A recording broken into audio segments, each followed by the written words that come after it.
Hello everybody, welcome to the Fort A Fire Wing Air Traffic Control Tower. I'm Senior Airman Howie Duong and I'll be your tour guide for today.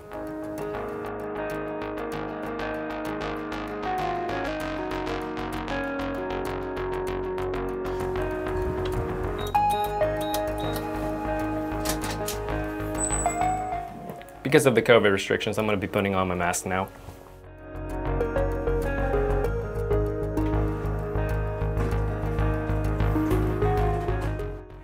It only has 5 levels for selection here, but the tower cab is actually 7 stories up.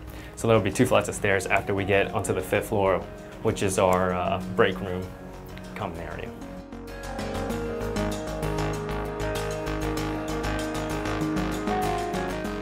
Now that we've made it to the top, here's a little bit about what we do. Air traffic control is one of the most important jobs in the United States Air Force. We are responsible for ensuring the safety of pilots and aircraft and personnel on the ground near the runway. In this air traffic control tower, we have 5 controller positions, starting with the flight data position, ground control position, local control position, coordinator position, and finally the watch supervisor position. So we'll be starting with the first position, flight data position. The control in the position is responsible for receiving calls from agencies such as airfield management, the fire department, crash, maintenance.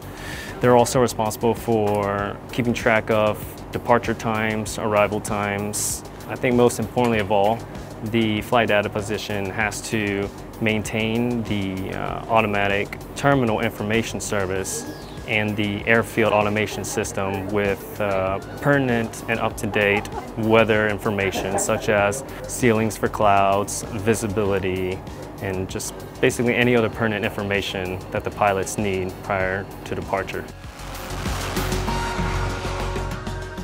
Second position is the ground control position. The controller in that position is responsible for making transmissions to vehicles requesting access onto the runway or requesting to cross the runway. Same with aircraft if they need to cross the runway or if they need to taxi for departure or taxi back to park after they've landed.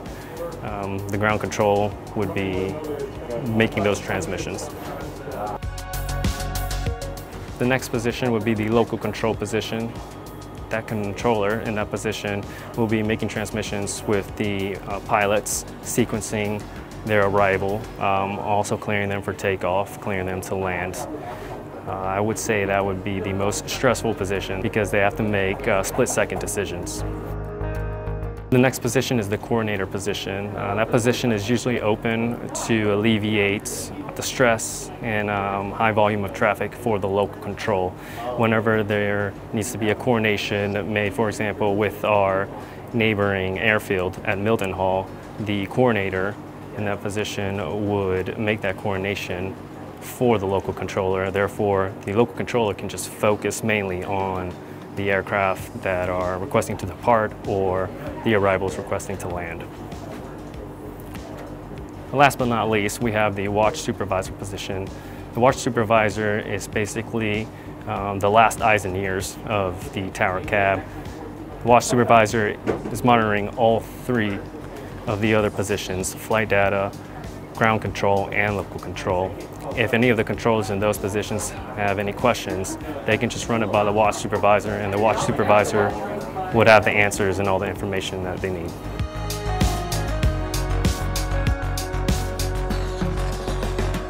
They are the supervisors of flying. They are the operations group representative. Basically a liaison for us when it comes to anything pertaining to the flights themselves, the aircraft, the pilots. If you were here, you would be able to walk out onto our balcony and see the base from our perspective.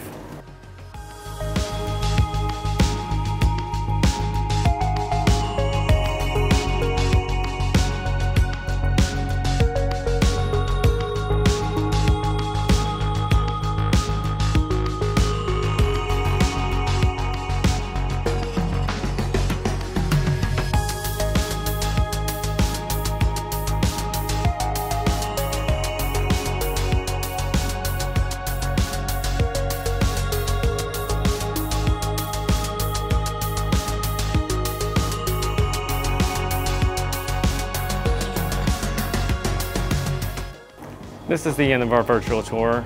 Thank you for watching. We hope you've enjoyed it.